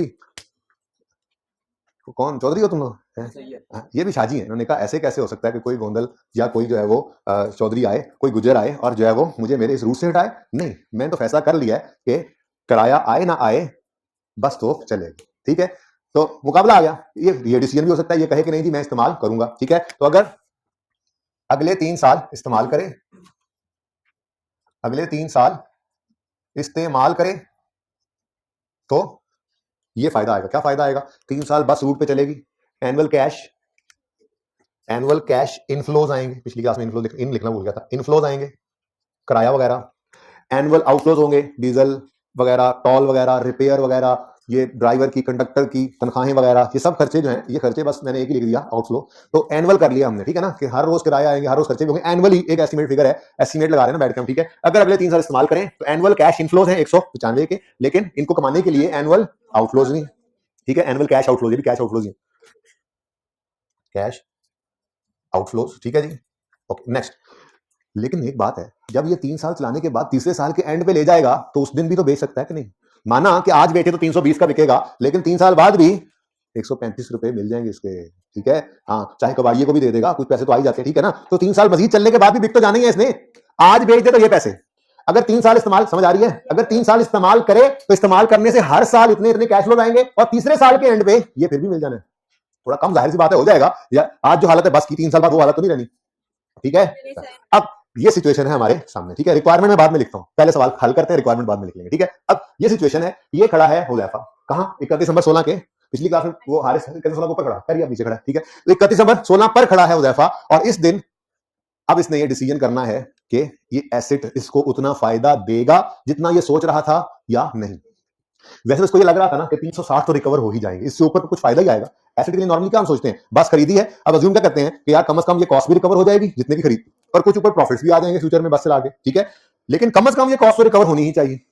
अब ये देखना है, शक ये पड़ गया हमें कि ये ना हो कि सवारियां इतनी कम हो जाएं कि हमारे पास कोई आए ही ना और हमें ये फायदे नसीब ही ना हो। ठीक है, चले अब बहरहाल हमने कैलकुलेशन किया करनी है। ठीक है, और इस कैलकुलेशन का नाम होता है जी इंपेयरमेंट टेस्टिंग। क्या नाम होता है जी? Impairment test. ये एंड वाला नजर आ रहा है? तो मैं बोल रहा हूं ना, सुन लो, अगर नजर नहीं आ रहा तो। अगर कुछ नजर ना आए तो मेरे बोलने से सुन लिया करो। ठीक है जी, इंपेयरमेंट टेस्ट। इससे असल में नीचे काफी कुछ करना होता है ना, ये इतना बड़ा इंपेयरमेंट लिख दो फिर चले कुछ ना करना। इंपेयरमेंट टेस्ट, इंपेयरमेंट टेस्ट से अपने एसेट को गुजारेंगे। 31 नंबर 16 पे खड़े होकर हुज़ैफा अपने एसेट को का शुगर का टेस्ट कराएंगे, ब्लड प्रेशर का टेस्ट कराएंगे, नहीं इंपेयरमेंट का टेस्ट। एसेट है इसका इंपेयरमेंट टेस्ट कराने लगे। ठीक है, अब इंपेयरमेंट टेस्टिंग में सबसे पहली चीज जो हम निकाल लिया करते हैं वो होती है बुक वैल्यू ऑफ एसेट। ये तो सबसे आसान काम है, ये तो हमारे हाथ में होती है। ठीक है, बुक वैल्यू कैसे निकला करती है, कॉस्ट माइनस अक्यूमुलेटेड डेप्रिसिएशन। ठीक है, तो ये टाइमलाइन थोड़ी हमने परिचय में बनानी हो, टाइमलाइन तो हम नहीं बना रहे होते, इसलिए मैं वो बता रहा हूं काम पे जो हम करेंगे। हम ऐसे कॉस्ट कितनी है, cost 600 minus depreciation of 1 year 600 बटा 5, कितने साल गुजर गए, 2 गुजर गए, तो ये आंसर डायरेक्ट निकाल देगा आपको 307। ये क्या है जी, बुक वैल्यू। तो 31 दिसंबर 2016 पे खड़े होकर ये किसने है जी, एज ऑन 31 दिसंबर 16। ठीक है, 31 दिसंबर 16 पे खड़े होकर ये बिल्डिंग, ये हमारी बस की बुक वैल्यू आ गई। ठीक है जी। अच्छा, अब अगला स्टेप क्या है, उस चीज का नाम मैं थोड़ी देर में बताऊंगा। ठीक है, लेकिन सिचुएशन क्या है, सामने कंपेटिटर आ गया है 31 दिसंबर 16 पर, और हमने अपने एसेट को इंपेयरमेंट टेस्ट से गुजारना है। इंपेयरमेंट टेस्ट में हमने क्या करना होता है ये बाद में बताऊंगा, एक चीज पहले कैलकुलेट कर ले। ठीक है, वो चीज क्या है, मैंने जो बात आपके साथ की कि कोई भी एसेट हमें किसी भी वक्त दो तरह का फायदा देने के लिए तैयार है। अगर आज ही बेच दें तो fair value less cost to sell मिलेगी, और अगर इस्तेमाल करके बेचें तो फिर 3 साल इस्तेमाल होने से भी कैश इनफ्लो आउटफ्लो आएंगे, और तीसरे साल के एंड पे सेल प्रोसीड्स भी आएंगे। ठीक है, तो सबसे पहली चीज, अगर हम एसेट को आज ही बेच दें तो हमें क्या मिलेगा जी, fair value less cost to sell, मैंने सीटीएस लिख दिया। ठीक है, कॉस्ट टू सेल में क्या कुछ आ सकता है, ये डिस्कशन इंशाल्लाह हमारी होगी, थ्योरेटिकल बातें हमने करनी है इंशाल्लाह आने वाले दिन में करेंगे, फिलहाल जरा बेस तो बना लें स्टैंडर्ड की। ठीक है, अब कितनी फेयर वैल्यू है जी, 320, लेकिन नेट में इसको 290 ही मिलना है। ठीक है जी, लेकिन अगर ज़ैफा ये फैसला करता है कि जी हम तो इसको यूज करेंगे, ठीक है, तो अगले 3 साल ये एसेट मजीद चलेगा, 3 साल। हाँ, बरकत तो वैसे ही वक्त में खत्म होती जा रही है, तो छोटे छोटे। ठीक है जी, तो ये हमारे 3 साल मजीद इस एसेट में चलेगा। अब ये एसेट अगले 3 साल चलेगा, तो चलने से ठीक है, थोड़ा सा शॉर्ट कर लें, बल्कि रहने दें, ठीक है, आने दें। 300 साल में 3 साल चलेगा। कौन कौन से साल, ये कौन सा साल था, 15 16 ये गुजर गया था, 17 18 19 ये गुजरने हैं, हम यहाँ पे मौजूद हैं। ठीक है, अगर ब्लू मार्कर बच्चे कहते हैं नजर नहीं आता, चले ब्लैक यूज करता हूँ। अगर हम इस एसेट को यूज करेंगे तो 17 के साल में कितने इनफ्लोज देगा और आउटफ्लोज देखें। 17 के पूरे साल में ये नहीं किराया साल के एंड पे इकट्ठा आना होता है, लेकिन for the purpose of decision making हम सारे कैश फ्लोज को साल के शुरू या एंड पे ले आते होते हैं। वैसे आपके लेवल में हमेशा साल के एंड पे होंगे, सवाल चुप हो चाहे सवाल खुद बता दे। हाँ, जब आप फाइनल में जाओगे बीएफडी के अंदर, तो उसके अंदर आप जब इन्वेस्टमेंट अप्रेजल वगैरह करोगे तो वहां पे फिर आपको कभी कैश फ्लोज को स्टार्ट में कभी एंड पे लाना पड़ता है, वही की बात है। फिलहाल यहाँ पे कोई ऐसा मसला नहीं होने वाला, आप 17 के सारे कैश फ्लोज को लेकर आओगे 17 के एंड पे। ठीक है, 17 के साल में पूरा साल बस चले तो कितने कैश इनफ्लोज होंगे, 195। हमने कहा जी 195 का इनफ्लो होगा जी 195। उसके बाद आउटफ्लो भी होगा, बिल्कुल जी। अच्छा, हर साल कितना कितना इनफ्लो है पहले ये तो बता दो, 195 और ये एंड पर ले आए 31 दिसंबर 2017 के, ये 31 दिसंबर 2018 के, ये 31 दिसंबर 2019 के एंड पे ले आए। ठीक है, लेकिन इन इनफ्लोज को कमाने के लिए एनुअली कुछ आउटफ्लोज भी हो रहे हैं, वो कितने हैं जी, 70 70 70। और नेट अगर कर दें तो कोई जरूरत नहीं थी, लेकिन चलें ना, ऐसे टाइमलाइन पर्चे में हमने बनानी है, तो बस अब चीजें सीख रहे हैं ना, पहली बार तो एक एक चीज को तोड़ फोड़ कर करना सीख रहे हैं जी। तो नेट में क्या इनफ्लो है या आउटफ्लो, नेट में इनफ्लो है कितना, 125 125 125। लेकिन तीसरे साल के एंड पे कुछ और भी मिलेगा, sale proceeds at the end of third years at the end of usual life. ठीक है, वो कितने हैं जी, 135। तो सेल प्रोसीड भी लिख लो, बस फर्क ये है कि ये सेल प्रोसीड्स एंड पे आएगी, और इसकी कॉस्ट टू सेल या डिस्पोजल कॉस्ट जो भी लिखना है वो लिख लो, कॉस्ट टू सेल लिखा हुआ है, कॉस्ट लिख लो 40 रुपए, और ये 95 भी हमें नेट में मिल जाएगा। ठीक हो गया जी, समझ आ रही है। यानी अगर हम इस बस को इस रूट पे चलने दें तो 125 125 125 और 95 टोटल कितना बनता है, 4। तो इसका मतलब मैं ये कह रहा हूं कि अगर ये बस हम आज बेच दें तो हमें ये 290 का फायदा देगी, और अगर हम इसको यूज करें तो यूज करने से जो वैल्यू मिलेगी, वैल्यू इन यूज भी उसको कहते हैं। ठीक है, वो कितनी बताई आपने, 470 मिलेगी। Am I right, I am absolutely wrong, I am absolutely wrong. ये देखो देखो देखो, हाँ चलते हैं, उधर ही चलते हैं, उधर ही जा रहे हैं। ठीक है, उधर ही जा रहे हैं। देखो ये बुक किस दिन की है, 31 दिसंबर 16 की। ये फेयर वैल्यू कॉस्ट किस दिन की है, 31 दिसंबर 16 की। टुडे अगर वो बेच दे ठीक है। लेकिन ये जो आपने वैल्यू इन यूज निकाली है, ये 31 दिसंबर 16 की नहीं निकाली आपने, ये तो अगले 3 साल पे फैले हुए हैं, नहीं 19 की भी नहीं है, 17 के अंदर, 18 के अंदर, 19 के अंदर कैश फ्लोस पड़े हैं। तो ये लाइक विद लाइक का कंपैरिजन तो हो ही नहीं रहा। ठीक है, तो वैल्यू इन यूज जो है वो सिंपली कैश फ्लो लेने से नहीं आती, बल्कि अगर इसका मैं फॉर्मूला लिखूं तो वैल्यू इन यूज कहा जाता है present value of future net, कर लो net cash flows, future net cash flows. ठीक है, और ये प्रेजेंट वैल्यू हमें किस दिन चाहिए होती है? ये प्रेजेंट वैल्यू हमें चाहिए होती है एज ऑन 31 दिसंबर 16। ठीक है, एज ऑन 31 दिसंबर 16। ठीक है, ये फेयर वैल्यू कॉस्ट सेल भी किस दिन पड़ी हुई है? ये भी एज ऑन 31 दिसंबर, हर चीज 31 दिसंबर 16 की है, वो पहले किस दिन पड़ी हुई है? एज ऑन 31 दिसंबर 16। ठीक है, तो हमें इन सारे कैश फ्लोज को लेकर आना है 31 दिसंबर 16 पर। ठीक है, ये रेड लाइन है 31 दिसंबर 16, ये सारे कैश फ्लोज इससे आगे पड़े। हम डिसीजन, हुजैफा ये खड़ा हुआ, हम डिसीजन मेकिंग इस दिन कर रहे हैं। हमारे एसेट की बुक वैल्यू इस दिन 360 है, हम ये एसेट अगर आज बेचे तो मिलेंगे इसके 390 रुपए, 290, ओके व्हाटएवर। ठीक है, अब अगर यही एसेट हम अगले 3 साल इस्तेमाल करते हैं तो वो 3 साल पर फैले हुए हैं कैश फ्लोज, तो उनको डिस्काउंट करना पड़ेगा। बड़ी होगी पीआरसी में डिस्काउंटिंग तो। ठीक है, वैसे मैं रिवाइज करवा दूंगा, एनवीटी भी सिंपल भी, लेकिन मान जाया करें। ठीक है ना, क्योंकि जाहिर सी बात है पीआरसी का बच्चा बगैर इसके पढ़े नहीं आ सकता, पता है मुझे। ठीक है, तो बहरहाल फिलहाल मसला ये है कि इस 125 को भी लाना है आप या 31 दिसंबर 16 पे, ये 1 साल पर है। फिर इस 125 को आपने लाना है 2 साल पीछे, इस 125 को आपने लाना है 3 साल पीछे, और इस 95 को आपने लाना है 3 साल पीछे। तो ये सारे कैश फ्लोज को आपने उठाकर लेकर आना है 31 दिसंबर 2016। ठीक है, अब फिलहाल सिंपल डिस्काउंटिंग सिखाता हूं। बहरहाल ये वैल्यू इन यूज हम निकाला करेंगे वर्किंग में। ठीक है, और ये वर्किंग 1 में आपको करके दिखाने लगा हूं। ठीक है जी, तो वर्किंग नंबर 1 यही कर लेते हैं। अच्छा जी, अब निकालने लगे हैं हम वैल्यू इन यूज। किस दिन निकालना चाह रहे हैं जी? एज ऑन 31 दिसंबर 16। अब 125 जो है भाई, सिंपल डिस्काउंटिंग जो थी ना, सिंपल, उसका फॉर्मूला होता था, आप अगर प्रेजेंट वैल्यू निकालना चाहते हैं तो फ्यूचर वैल्यूज को 1 प्लस आर भी कुछ बच्चे लिखते हैं, कुछ आई भी लिखते हैं, raise to power minus N कर। ये सिंपल डिस्काउंटिंग है। एनयूटी का फॉर्मूला देखते हैं, टाइम बचा तो वो भी रिवाइज करा दूंगा, यहाँ लग सकता है, वो कब लगता है, वो क्या होता है, वो बता दूंगा। फिलहाल सिंपल डिस्काउंटिंग से काम चलाते हैं। ठीक है, तो 125, ये वाला जो 125 है, इसको कितने साल पीछे लाना है? अच्छा, अब ये देखना जरा, रेट ऑफ ये इंटरेस्ट रेट जो है, डिस्काउंट रेट जो है, वो सवाल में दे दिया गया है कितना?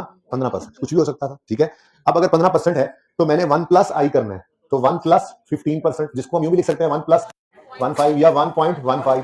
ठीक है, तो ये मैं 1.15 लिखूंगा तो मसला तो नहीं होगा। 1.15 कैसे लिखते हैं, समझ आ गई? चलिए जी, तो 125 जो है, ये मोहतरम को आप बुलाएं वापस। हाँ भाई आ जाओ जरा। 1.15 कितने साल वापस आओ? 1 साल।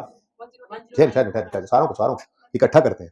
इस 125 को कितने साल वापस बुलाना है? 1 और 2 साल वापस बुलाना है। ठीक है, तो 125 इंटू 1, सबसे मुश्किल काम यही है बस, और कुछ भी नहीं है इसमें। 1 मिनट बीच में ना रोका करो भाई। प्लस इस 125 को कितने साल वापस लाने? 1 2 3, यहाँ पे खड़ा है ना ये 125। ठीक है, 1 2 3 साल वापस लाना है, तो यहाँ पे लिख लें 125 into 1.15 raise to power minus 3 plus ये 95 भी कितने साल दूर खड़ा है? 31 दिसंबर 16 पे लाना है ना, तो 31 दिसंबर 19 पे खड़ा है, तो 1 2 3 साल ये भी पीछे आ गया, तो 95 into 1.15 raise to power minus 3, answer is 348। अगर एसिड को इस्तेमाल करें तो उससे जितने कैश फ्लो इस एसिड की लाइफ में आने हैं, उनकी भी आज की वैल्यू कितनी आ गई? 348। इसको कहते हैं वैल्यू इन यूज। ठीक है जी, फरमाया। अच्छा जी, नेक्स्ट जी, आगे चलते हैं।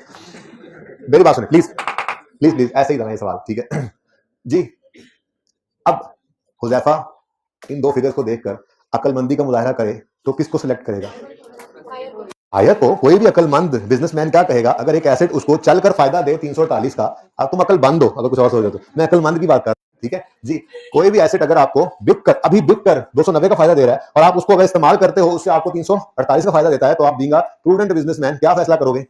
हायर की तरफ जाओगे। ठीक है, तो इन दोनों में से जो हायर है, स्टैंडर्ड ने उसको नाम दिया हुआ है रिकवरेबल अमाउंट। ये हमने रिकवरेबल अमाउंट निकाली बेसिकली। रिकवरेबल अमाउंट क्या होती है? स्टेप 2 में हम रिकवरेबल अमाउंट निकाला करेंगे। रिकवरेबल अमाउंट क्या होती है जी? Recoverable amount is higher of number 1 fair value less cost to sell, और नंबर 2 वैल्यू इन यूज। तो इन दोनों में से क्या हायर है? 348। तो 348 को रिकवरेबल अमाउंट हमने कह दिया। ये बात समझ आई? रिकवरेबल अमाउंट क्या होती है? Higher of fair value less cost to sell और वैल्यू इन यूज। फिलहाल इसको फिर मैं छुपा रहा हूँ, ठीक है? तो हमने क्या निकालना सीखा जी आज? Recoverable amount. रिकवरेबल अमाउंट कैसे निकलती है? वही पुराना सवाल कि एसेट आपको क्या क्या फायदा दे सकता है किसी भी दिन खड़े होकर। वो बिक के फायदा दे सकता है या इस्तेमाल से। बिक के तो फायदे के कैश फ्लो आज के दिन ही खड़े हैं, लेकिन इस्तेमाल वाले कैश फ्लो जो हैं वो पहले होते हैं, उसकी रिमेनिंग लाइफ में उनको खींच के वापस लाते हैं और डिसीजन मेकिंग वाले दिन लाके खड़ा करते हैं जिस दिन इंपेयरमेंट टेस्ट लगा रहे हैं एसेट, ठीक है? अब हम ये कह रहे हैं अगर एसेट बेच दें तो 290 का फायदा और अगर इस्तेमाल करें 348 का, तो हायर क्या है? स्टैंडर्ड ने कहा ये है रिकवरेबल अमाउंट। क्या है? मैक्सिमम एसेट से क्या रिकवर कर सकते हैं हम, जितना मर्जी जोर लगा लें, कितना फायदा उठा सकते हैं? 348 का। बात समझ आइए ना? इसलिए तो क्या करें, ये मैक्सिमम रिकवरी औकात, ये एसेट की मैक्सिमम औकात है। आपकी बस की मैक्सिमम औकात क्या है? 348। इससे ज्यादा की औकात है ही नहीं इसकी। मैक्सिमम जो मर्जी कर लो, ये बस कितना फायदा देने जा रही है हमें? 348 का, ठीक है? ये क्या बन गई? Recoverable amount. यहां तक को मसला। अब आता है अगला मसला, असल मसला। आपकी किताबों में एक एसेट नजर आ रहा है 360। आप कह रहे हैं ये बस 360 की है, जबकि टेस्ट इंपेयरमेंट टेस्ट लगने के बाद हमें क्या पता लगा है कि ये एसेट हो सकता है ना, हो सकता है कि ये पहले 295 300 के कैश फ्लो आने हो, वो किराए कम हो गए हैं ना, किराए कम हुए तो वैल्यू इन यूज कम हुई तो टेंशन पड़ी। बहरहाल आप ये कह रहे हैं कि आपका एक एसेट किताबों में 360 पे पड़ा है, जबकि मैक्सिमम इससे जो फायदा रिकवर होना है फ्यूचर में, जो मर्जी कर लो, वो कितना है? 348 का। तो इसका मतलब आपका एसेट औकात से बाहर है, ठीक है? आपका एसेट किताबों में जितने पे नजर आ रहा है, ये यूजर को धोखा दे रहे हैं। आपका एसेट फ्यूचर में 360 रिकवर कर ही नहीं रहा, यानी फ्यूचर में आपको क्या होने जा रहा है? लॉस है। सीधी सी बात है भाई, आपने एक एसेट खरीदा, बिजनेस में लगाया, उस एसेट ने अपनी कॉस्ट रिकवर नहीं की, तो क्या है? लॉस ही है ना। अब ये एसेट फ्यूचर में आपको लॉस देता हुआ नजर आ रहा है, तो प्रूडेंस कॉन्सेप्ट क्या कहता था? फ्यूचर के लॉस को तो आज ही रिकॉर्ड कर लो। तो अगर हमारे एसेट की बुक वैल्यू ज्यादा हो रिकवरेबल अमाउंट से, तो हम कहते हैं लो जी एसेट इंपेयर हो गया है। एसेट क्या हो गया जी? इंपेयर हो गया है। तो स्टेप 3 में हम इंपेयरमेंट लॉस निकालते हैं, ठीक है जी? इंपेयरमेंट लॉस जी, और वो 12 आया है, ठीक है? ये बात समझ आई? ये बात समझ आई है? इंपेयरमेंट लॉस क्यों आया? इंपेयरमेंट लॉस क्या है? इंपेयरमेंट लॉस हम कह रहे हैं कि जितना एसेट हमारा अपनी औकात से बाहर हुआ था, उसको औकात में वापस ले आए। कितना लॉस रिकॉर्ड करें, उसकी एंट्री तो सिखाता हूं ना अभी लॉस रिकॉर्ड कितना करना है जी? 12 क्या है इंपेयरमेंट लॉस? कैसे पता चला? एसेट की किताबों वैल्यू 360 है, पर मैक्सिमम रिकवरी कितनी है? 348। तो 12 रुपए से इसको क्या कर लो कम। यहां तक को मसला। अब अगली सबसे अहम बात, ये जो 12 रुपए का लॉस आया है, इस लॉस की जर्नल एंट्री क्या है? बहुत इंपॉर्टेंट, जरा ध्यान से देख लें। बहुत मुश्किल एंट्री है, बड़े ध्यान से सुनिए। बल्कि पहले छोड़ें, मुश्किल एंट्री को छोड़ें, पहले मुझे बताएं डेप्रिसिएशन की एंट्री आती है आप लोगों को? अच्छा बताएं क्या होती है? Depreciation expense debit, accumulated depreciation credit, ये एंट्री होती है। अब डेप्रिसिएशन का नाम हटा के इंपेयरमेंट लॉस लगा दें, आपकी एंट्री हो गई। इतनी मुश्किल एंट्री है। हाँ देखो, इंपेयरमेंट लॉस डेबिट, ये इंपॉर्टेंट नहीं है, इंपेयरमेंट है। Impairment loss debit accumulated impairment loss. Impairment loss is an expense, expense लिखना तो लिख लो, जरूरत नहीं है। बातें क्यों कर रहे हो यार? लॉस का मतलब एक्सपेंस ही होता है, तो लिखने की जरूरत तो नहीं है। लिखना चाहे कोई तो लिख भी सकता है। दोबारा बड़ा करके लिखें जी। तो क्या एंट्री है जरा बोल दें? इंपेयरमेंट लॉस डेबिट और अक्यूमुलेटेड इंपेयरमेंट लॉस क्रेडिट 12 रुपए से। लो जी, ये इंपेयरमेंट लॉस की एंट्री आ गई। कितनी मुश्किल थी ना? देखो पसीना निकल गया मेरे ये एंट्री करते हुए। बस फर्क है, इंशाल्लाह कल मजीद एलाबोरेट भी करूंगा। फर्क ये है कि डेप्रिसिएशन हर साल आती है। बच्चे ना कल फर्क पूछेंगे, कल ही बताऊंगा इंशाल्लाह। वैसे तो थोड़ी सी बात सुन ले, डेप्रिसिएशन हर साल आती है बगैर यू टॉन्ग के आने के। इंपेयरमेंट ने सिर्फ तब आना है जब यू टॉन्ग ने आना है, ठीक है? अब अगले 3 साल कोई और रिस्क ना आए, कोई इंपेयरमेंट टेस्ट लगाने की जरूरत नहीं। हाँ बात शुक्र याद आ गई अहम। इंपेयरमेंट टेस्ट में हम क्या करते हैं? 2 चीजों को कंपेयर करते हैं। वो 2 चीजें कौन कौन सी हैं? बुक वैल्यू और रिकवरेबल। हम अलग बात है कि रिकवरेबल अमाउंट निकालने के लिए फिर हमें ये इन दोनों में से कोई higher fair value cost cell value जो हायर हो उसको रिकवरेबल अमाउंट निकालते हैं पहले, फिर रिकवरेबल अमाउंट को बुक वैल्यू से कंपेयर करते हैं। तो बुक वैल्यू अगर ज्यादा है, रिकवरेबल अमाउंट कम है, तो हम कहेंगे एसेट औकात में बाहर है। इसको औकात में लाने के लिए एक एक्सपेंस रिकॉर्ड करें, लॉस रिकॉर्ड करें। सब कुछ समझ आएगा। अभी तो पूरा आधा 20 मिनट पड़े, ठीक है? 25 मिनट सुने, अभी बात होनी है, लेकिन फिलहाल चलने दें इसको। 2-3 ऑप्शन जरा और मुझे डाल लेने फिर, ठीक है? अच्छा ऐसा भी हो सकता था कि मिसाल के तौर पे ये ना 320 पहले लिखा है, वरना असल सवाल में भूलना ना जाओ। ये अगर 380 है, ठीक है? 380 है, यहां पे 380 आ जाएगा, बोलो। और ये कितना बन जाएगा? 300। तो हायर क्या बन जाएगा? 350। लॉस 10 हो जाएगा। हाँ ये तो बात मानने में आती है, तो मसला तो नहीं है। लेकिन मेरा सवाल और है। मेरा सवाल ये है, क्या 31 दिसंबर 16 पे खड़े होकर अगर हमारी fair value less cost to sell 350 आई है और वैल्यू इन यूज 348 आनी है, यानी आज बेचे तो 350 और रोल के 3 साल इस्तेमाल करके फिर बेचे तो 348 का फायदा। तो क्या रिकवरेबल अमाउंट 350 आ गई, लेकिन क्या हुजैफा पे ये लाजिम हो गया है कि अब वो इसको बेच भी देगा? सईदा दिला रही है, ये चाहे नुकसान हो चाहे नफा हो, हम अपना रूट क्यों छोड़े? हम अपना रूट, वो कहां से आए जुमा जुमा 8 दिन आके मेरे रूट पे मेरे से मुकाबला करेंगे? मिस्टर अकाउंटेंट, हम सिर्फ इसको हिसाब लगा के देंगे कि भाईजान आज बेच दो 350, इस्तेमाल करेंगे तो 348। उसने कहा मैं इस्तेमाल करूंगा, नुकसान आता है तो आए, मैं अपना रूट नहीं छोड़ सकता। ये एक बात करना चाह रहा था कि यहां सिर्फ हमने इम्पेयरमेंट लगाया है, अगर हमारी fair value less cost cell value use से ज्यादा भी आ जाए तो भी ये जरूरी नहीं है कि हुजैफा आज बस बेच देगा। वो कहेगा ठीक है यार, तुम अपना लॉस बुक करो, इम्पेयरमेंट लॉस बुक की बात मानो, आई 36 लगाओ, पर ये ना कहो मैं बेचूंगा नहीं, मैं इस्तेमाल करूंगा, बस नुकसान आता है या नफा आता है। तो ये ना समझना कभी ये सिचुएशन डिफरेंट हो जाए तो लो जी गया एसेट, अब आगे बचेगा नहीं, एसेट पड़ा रह सकता है, एसेट बेचना जरूरी नहीं है। हाँ, इम्पेयरमेंट टेस्ट लगा के उसको काट पे ले तो आए, ठीक है, समझ आइए बात। वापस चलें जी, 290 320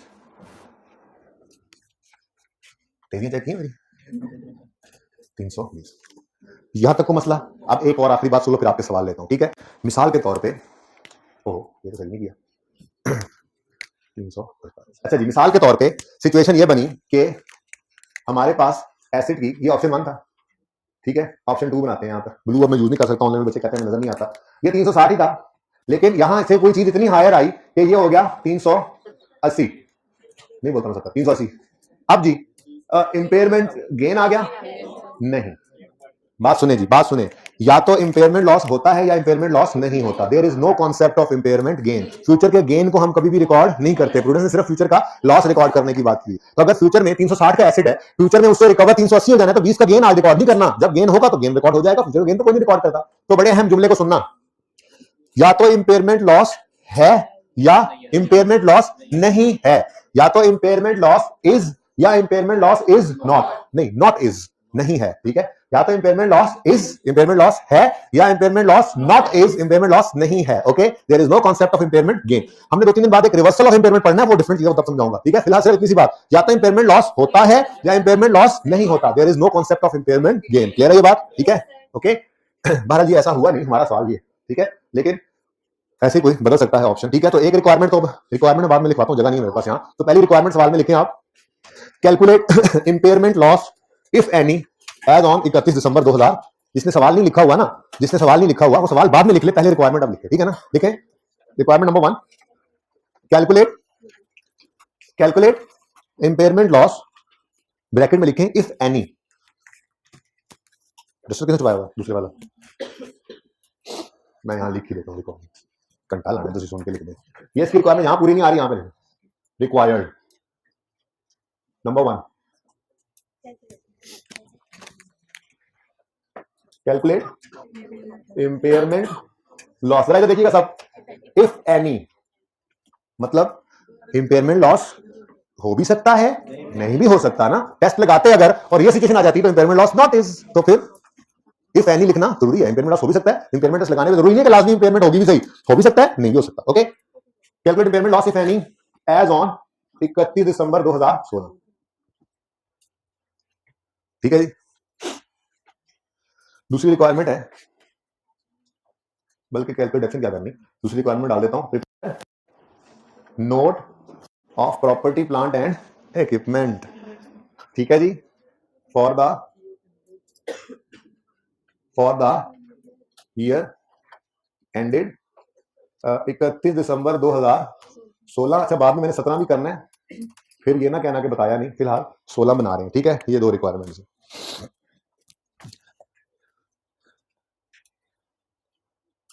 ले जी, नोट बन गया,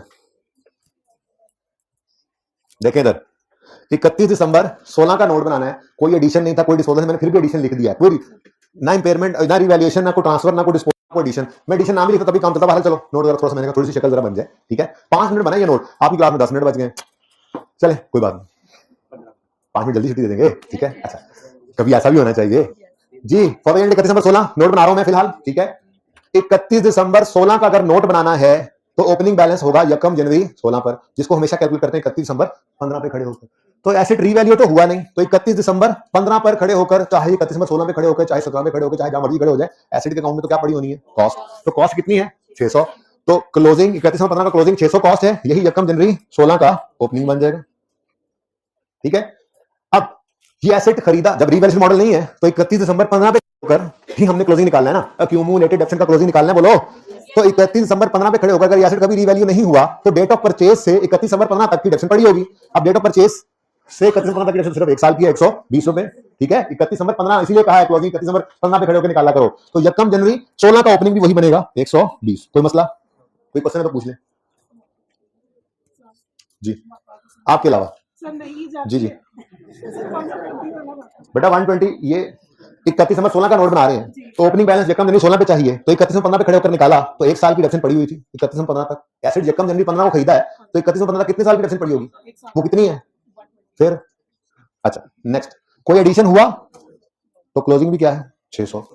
अब जी 16 के साल की डेप्रिसिएशन कैलकुलेट करनी है और उसकी एंट्री पास करनी है। 16 के साल की डेप्शन क्या है, ये 15 के साल की डेप्शन की एंट्री की ना हमने जो उधर आ रही थी ओपनिंग में। अब 16 के साल की डेप्शन कितनी है 120, इसकी एंट्री पड़ी depreciation expense debit accumulated depreciation credit 120 से, और ये टोटल कितना हो गया 240। यहां पे हमारा सवाल खड़ा था जहां से हमने नया टॉपिक शुरू किया, 600 240 360, यही बुक वैल्यू थी ना 360, ये 360, यहां से आगे तो सवाल शुरू है। तो यहां तक तो हमने पुराना पढ़ा हुआ है, कोई नई बात यहां तक नहीं थी। यहां तक कोई क्वेश्चन तो पूछे, ये कोई बात नहीं है जी, जिस साल की रिक्वायरमेंट होगी उसी साल का बनेगा बेटा। अगर 15 का नोट बनता तो ओपनिंग ना होता, ये तो रिक्वायरमेंट के ऊपर है ना, ये कौन सा असूल है।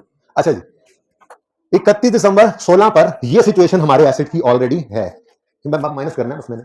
अब मसला क्या हुआ, यूटोंग आ गई, ठीक है, यूटोंग आई तो ये सब हुआ, इंपेयरमेंट टेस्ट लगा और एसेट 12 रुपए से इंपेयर हो गया। इंपेयरमेंट की entry, impairment loss debit accumulate impairment loss credit, तो अपनी डेबो बैठ के जाएंगे और इधर देखें, क्योंकि मैंने आपको कहा 100% ये डेप्रिसिएशन जैसा ट्रीटमेंट है, तो फिर 100% है तो जैसे डेप्शन का इधर सेक्शन है वैसे ही इंपेयरमेंट का भी सेक्शन बना लो। ये लो, ये देखो, gross carrying amount, opening addition disposal वगैरह क्लोजिंग, फिर अक्यूमुलेशन ओपनिंग डेप्रिसिएशन वगैरह क्लोजिंग, और उसी तरह से accumulated impairment loss opening impairment closing, no difference at all, no difference, ना एंट्री में फर्क ना ट्रीटमेंट में फर्क, बस एक सेक्शन बढ़ा दिया हम। अब 12 रुपए की एंट्री करनी है, लेकिन उससे पहले मुझे बताओ यकम जनवरी 16 पर कोई इंपेयरमेंट लॉस पड़ा है अक्यूमुलेटेड, नहीं पड़ा हुआ, क्यों, पहली बार फिर अब आप पढ़े पहली बार 16 से पहले तो हमें पता नहीं 36 लगता है, ये करेंगे 16 पे आके पता लगा हमें, ठीक है। अब 31 दिसंबर 16 पर इंपेयरमेंट टेस्ट लगाया, इंपेयरमेंट ना होती तो कुछ ना करते, जीरो, इंपेयरमेंट हो गई तो एंट्री पास करो, impairment loss debit accumulated impairment loss 12 से क्लोजिंग कितना आ गया 12। अब आज जाके हमारा फॉर्मूला पूरा हुआ है, जो IAS 16 ने बुक वैल्यू का फॉर्मूला लिखा हुआ है ना, असल में वो ये लिखा हुआ है कि बुक वैल्यू होती है, सुन लो सारे, cost minus accumulated डेप्शन minus accumulated impairment loss if any. कहीं भी स्टैंडर्ड में आप देखोगे ना तो बुक वैल्यू का फॉर्मूला ये है असल में। आज बात पूरी हुई, ठीक है। अब बुक वैल्यू निकालनी है तो कॉस्ट में से minus accumulated depreciation minus accumulated impairment is equal to, लो आ गया ना औकात पे, 348 की औकात थी ना, 12 रुपए का लॉस रिकॉर्ड किया, आ गया औकात। यही हम चाह रहे थे कि हमारी बुक्स में ये एसेट 348 पे नजर आए, 360 पे नजर आना सही नहीं है, ठीक है, वो यूजर को मिसगाइड कर रहे हैं आप, फ्यूचर में लॉस होने जा रहा है, आज ही रिकॉर्ड करें, कर लिया रिकॉर्ड, एसेट हमारा राइट डाउन हो गया 348 पे आ गया इंपेयरमेंट लॉस रिकॉर्ड होने के बाद। जहां तक को मसला तो पूछो। हाँ जी और बताऊंगा, मतलब 6 7 8 पढ़ेंगे हम, कुछ इंटरनल होते हैं कुछ एक्सटर्नल होते हैं, तो पूरी बहस है स्टैंडर्ड की। अभी कहां, अभी तो पहला दिन है, शॉपर में डाल के दे दूं IAS 36, नहीं थोड़ा टाइम लगेगा, ठीक है। इंपेयरमेंट के इंडिकेटर्स कई सारे हैं, ये तो आसान था, एक बस सिखा दिया ट्रीटमेंट, बाकी वो पढ़ेंगे हम, ठीक है, कुछ इंटरनल कुछ एक्सटर्नल, कुछ हमारे कंट्रोल में कुछ हमारे कंट्रोल से बाहर, बट इंपेयरमेंट के इंडिकेटर्स हैं बेतहाशा।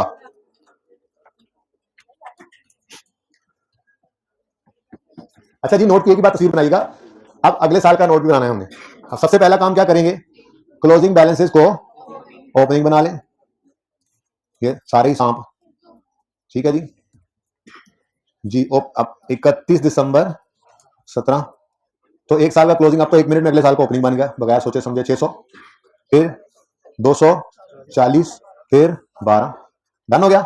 अब क्या कोई एडिशन है, तो ये आज भी 600 पे, क्या कोई डेप्रिसिएशन है, बिल्कुल होगी, और ये वो वाहिद फिगर है जो कैलकुलेट होने से रह गई है, जो थोड़ी सी टेक्निकल बात है, लेकिन आपके लिए नहीं है। मैं आपको आपस की बात बताऊं, अगर आपके लिए टेक्निकल नहीं है, क्योंकि इस जैसे 2 काम आप पहले कर चुके हैं।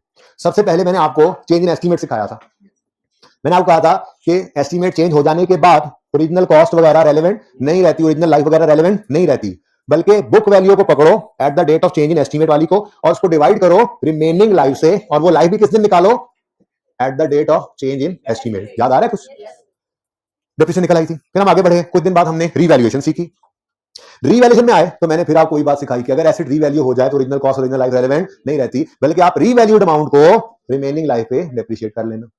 आज भी बिल्कुल वही करने लगे हैं। आज भी क्या हुआ है, आज भी हमारे एसेट में 12 रुपए का लॉस रिकॉर्ड होने से इसकी बुक वैल्यू 348 हो गई है। अब 360 नहीं रही, 348 आ गई है। तो चाहे कॉस्ट 600 पकड़ो चाहे 360 की बुक वैल्यू पकड़ो, अब ये दोनों ही रेलेवेंट नहीं रही हैं। तो यहां पर भी बिल्कुल वैसा ही फॉर्मूला लगेगा जैसे चेंज इन एस्टीमेट में क्या किया था, book value at the date of change in estimate minus revised remaining life. जैसे रीवैल्यूएशन किया था, revalued amount minus revised value divide by remaining life, वैसे ही एक बार अगर एसेट इंपेयर हो जाए तो डेप्रिसिएशन आफ्टर इंपेयरमेंट निकालने के लिए रिवाइज्ड बुक वैल्यू लोगे। कौन सी बुक वैल्यू होगी जी? पुरानी बुक वैल्यू क्या थी जी? 360, और रिवाइज्ड बुक वैल्यू क्या हो गई है? 348। तो ये रिवाइज्ड बुक वैल्यू इंपेयरमेंट हो जाने के बाद अगले साल में जब डिडक्शन निकालने लगोगे तो फिर revised book value minus revised residual value divided by remaining life. और अगेन ये रिमेनिंग लाइफ किस दिन निकालोगे? डेट ऑफ इंपेयरमेंट पे। जैसे एस्टीमेट चेंज होने पर रिमेनिंग लाइफ किसने निकाली थी? चेंज इन एस्टीमेट पे खड़े होकर। जैसे रीवैल्यूएशन होने पर रिमेनिंग लाइफ किसने निकाली थी? रीवैल्यूएशन की डेट पे खड़े होकर। ऐसे ही इंपेयरमेंट के बाद जब डिडक्शन करोगे तो रिमेनिंग लाइफ किसने निकालोगे? इंपेयरमेंट के दिन खड़े होकर, जितने इंपेयरमेंट लॉस आया उस दिन खड़े। अगर इंपेयरमेंट लॉस ना आता तो बच्चों फिर बुक वैल्यू रिवाइज भी ना होती, डेप्रिसिएशन के ऊपर भी ये वाला मसला ना आता, ठीक है ना। जब इंपेयरमेंट लॉस में आना है बुक वैल्यू में रिवाइज तब होना है। जब बुक वैल्यू रिवाइज होना है तो पुराने वाली बुक वैल्यू पुराने वाली कॉस्ट डिडक्शन के लिए यूज नहीं हो सकती। ये बुरी है, बफलो ब्राउन है बफलो, ठीक है। मजबूरी नहीं समझते, मजबूरी नहीं समझते। Revise book value 348 minus remaining revise residual value कोई नहीं गिवन, रिमेनिंग लाइफ किसने निकालेंगे जी? 31 दिसंबर 16 पे। तो खड़े हुए कितने साल बचे हुए थे? 1 2 3, रिमेनिंग लाइफ कितनी है? 3, तो डिवाइडेड बाय 3। जी सवाल में गिवन होगी तो ठीक है, नहीं होगी तो बस वही है जो पहले थी, ठीक है। वो आप वो वाली रेजल वैल्यू है, वो रेजल वैल्यू नहीं है, वो समझो बाद में आ गई, फिलहाल छोड़ो उसको। जिस तरह तुम जा रहे हो, मेरा सवाल बनता है तो आगे चलाता है, फिलहाल इसको सीख लो, कल से बात कर लेंगे जी। कितना? 116 जी, तो 116 बेटा। 31 दिसंबर, ये वाली बात तो 7600 दफा हो चुकी है कि आपने 17 के साल को काउंट ही नहीं करना। यानी आप यकम जनवरी 15 पे खड़े होकर भी तो आपने एसेट खरीदा ही था, ये मैं कई बार बात कर चुका हूं। तो जब आप यहाँ पे खड़े डिडक्शन निकाल रहे हो तो डिवाइड बाय 5 4 क्यों नहीं करते हो? सवाल किसने पूछा है? ये कई बार बात हो चुकी है, ठीक है ना। रीवैल्यूएशन हम 31 15 पे करते हैं, जब 31 16 पे उसकी डिडक्शन निकालने लगते हैं तो रिमेनिंग लाइफ 31 15 पे खड़े होकर निकालते हैं। क्यों? क्योंकि वो साल बीच में से गायब कर देंगे क्या, ठीक है। अच्छा जी, हाँ जी बोले। क्लोजिंग 124, इंपेयरमेंट लॉस कोई नहीं आया क्योंकि कोई नया इंडिकेशन नहीं आया, तो ये 12 पर ही है। बुक वैल्यू बता दें 100 है, कैसे पॉसिबल है? 124 माइनस करना है जी, पता नहीं कुछ बच नहीं, तो ये टोटल सही नहीं है। फिर ये 240 जमा 116 124 आता है, हद होगी। 356, मैं भी कहूँ एसेट बढ़ कैसे रहा जी? डेफिसिट बढ़ रहा है, बताएं। 232, ये हारिस की बजाय मुज़ैफा हो जाएगा।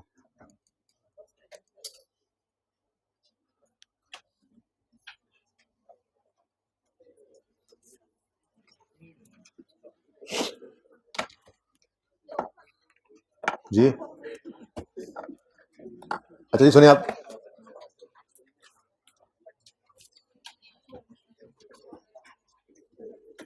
बुक्स का पेज नंबर होमवर्क हो। अच्छा ये भी करना होता है लाजमी भाई, एंड पे आ जाए।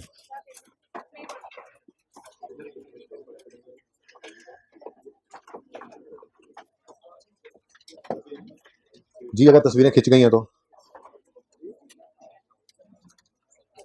जी, ये पेज नंबर 464 है बुक्स का पेज 464 है, सामने देख लें। बुक्स का पेज 464 एंड पे इसमें 2 क्वेश्चन हैं, क्वेश्चन 1 और क्वेश्चन 2। सुने, क्वेश्चन 1 जो है ये पिछली बार इसी तरह से क्लास में लिखा गया था, इसलिए इसमें कुछ चीजें नजर नहीं आ रही तो वो मेरे से सुन लें।